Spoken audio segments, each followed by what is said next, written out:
People are going to tell you that you're selfish when you're trying to figure out who you are, when you're trying to be authentic and genuine. You're going to be guilted, you're going to be shamed, and you're going to be called selfish, arrogant, and self-serving. These are what the world says to keep you in the framework they want you to live in. But what if being selfish is the most important thing that you can do in this phase of your healing process? What if being selfish is the most important thing that you can do for yourself and for the people who are calling you selfish? Be selfish. I've spent my whole life, and the main thing is that like I have to be there for the other people around me. I have to show up how they want me to show up, because if I don't, they'll leave. If I don't, then I will have unhealthy relationships. But that's only half true. Because when I do be selfless 100% of the time, pieces of myself are being lost. Let me break this down. When I got married, I had this whole framework that I was supposed to live in. And by framework, I mean rose-colored glasses. And because it was the life that I was chasing forever. And so when I finally arrived at that life, when I finally got married and had a house and had a good job, I wanted to keep it so bad at the beginning. But I didn't want to keep it because that's what I wanted to do. I wanted to keep it because that's what I was told I needed to do. And so I did.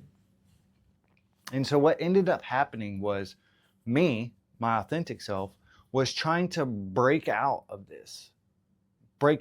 And I was just stuffing me down. And I didn't know who I was. And so I used my wife at the time as my radar. That's who I need to be.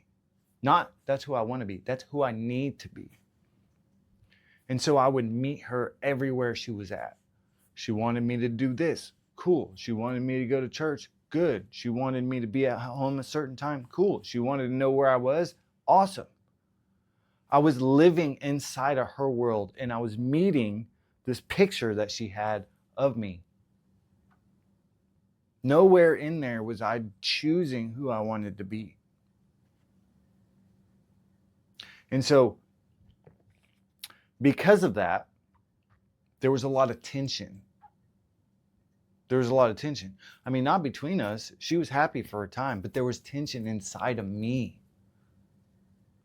There was conflict. I knew in my heart of hearts that this was not me. I was literally somebody else. I was literally a picture of what somebody else had for me. So I started acting out, behaving. I started doing drugs, drinking more. And I still thought that I needed to be this person because that was the solution to this tension inside of me. If only I can believe that's who I am. If only I could believe that's who I am, then I would be happy. But the more I tried, the more I went down this path of tension, conflict. And eventually I resented myself, hated myself. And then I started breaking out slowly, And then one day I worked up the courage. This isn't me. Babe, I have to leave. I have to give up the joy, my daughter, so that you can be free of the misery that I'm causing. Because that's what I was doing. I was causing misery because I was trying to meet somebody else's idea of me. And so, when I finally left, I didn't think that I deserved to be me, selfish. Now, when I say selfish, I don't mean take everything for myself. I mean selfish in the fact that I can choose who I want to be regardless of other people. And a common misconception is that being selfish, choosing who you are regardless of other people, is going to do more harm than anybody. But that is not true. Not being selfish and meeting people where they are is going to cause more harm. I've lived it. Destroyed people trying to fit inside a framework that others wanted me to be in. We're naturally incapable of living in somebody else's picture of us for long periods of time. This is where we start resenting ourselves. Midlife crises happen. Broken hearts, broken relationships, longevity of misery. That's where those occur. Now, if I show up the way that I am, authentic and genuine, who I choose to be, then I'm going to naturally fall into place with people who I'm supposed to be falling into place. If I don't do that, then I block off, I get trapped in this framework, and there's a lot of internal conflict, and I'm trying to break out, and you're trying to do the same thing. That's probably where anger, aggression, misery, depression, all of those things come from. Now we can talk about trauma and all that stuff, but I'm not a doctor, I'm not a psychologist. I don't know anything about. These are my observations. These are my observations that the world, the past that we've lived in, has taught us that we need to live in a certain idea of the world, this certain picture of what the world wants us to live into. But we know in our heart of hearts we're not supposed to. And so we have to be selfish in the fact that that is not what I want. I want to be who I choose to be. Agency, freedom to become. And I can't do that if the idea of who I'm supposed to be is somebody else's idea.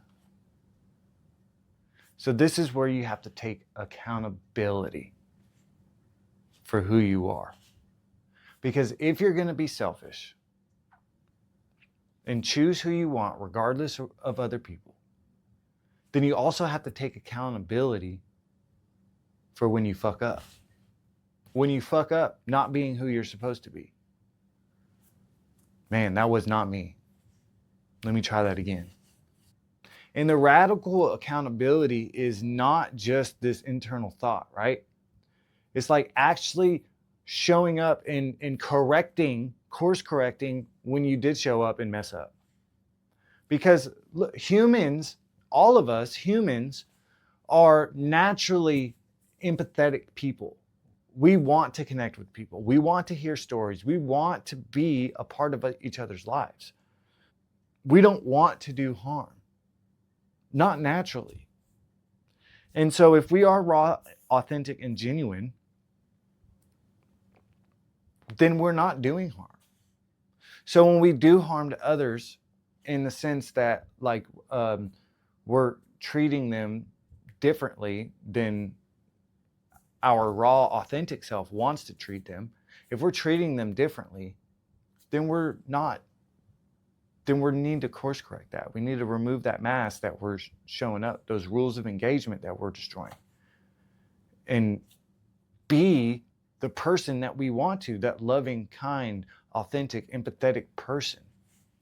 And so if you can see that you have to be selfish and you have to choose who you want to be and become that person, if you can see it from that way, then the guilt and the shame of doing it will start to fade away. Because you know in your heart of hearts that you're supposed to be yourself, and the shame and guilt that is coming from not showing up the way that you're supposed to, according to other people, that will fade away. It will fade away.